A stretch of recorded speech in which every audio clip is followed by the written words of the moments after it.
भगवद्गीता अध्याय 1 श्लोक 16 अनंतविजयम राजा कुंतीपुत्रो युधिष्ठिर नकुलः सहदेवश्च सुघोषमणि पुष्पकौ।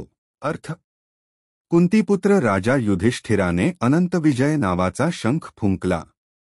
नकुल आणि सहदेव यांनी अनुक्रमे सुघोष आणि मणिपुष्पक हे शंख फुंकले।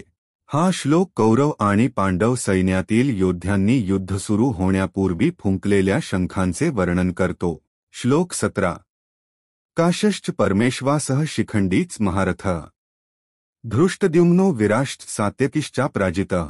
अर्थ परमश्रेष्ठ धनुर्धारी काशीदेशाचा राजा महारथी शिखंडी तसेच धृष्टद्युम्न विराट आणि अपराजित सात्यकी यांनीही आपल्या आपल्या शंखनादाने युद्धाचा उद्घोष केला।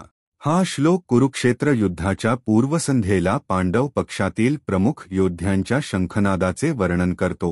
श्लोक 18 द्रुपदो द्रौपदेयाश्च सर्वशः पृथिवीपते सौभद्रश्च महाबाहुः शुखान दध्मुः पृथक पृथक। अर्थ हे राजन, राजा द्रुपद द्रौपदीचे 5 पुत्र आणि महाबाहू अभिमन्यू यांनीही आपापले शंख फुंकले।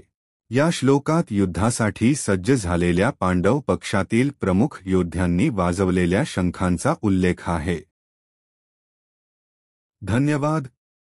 व्हिडिओ आवडली असेल तर शेअर आणि सबस्क्राइब करा।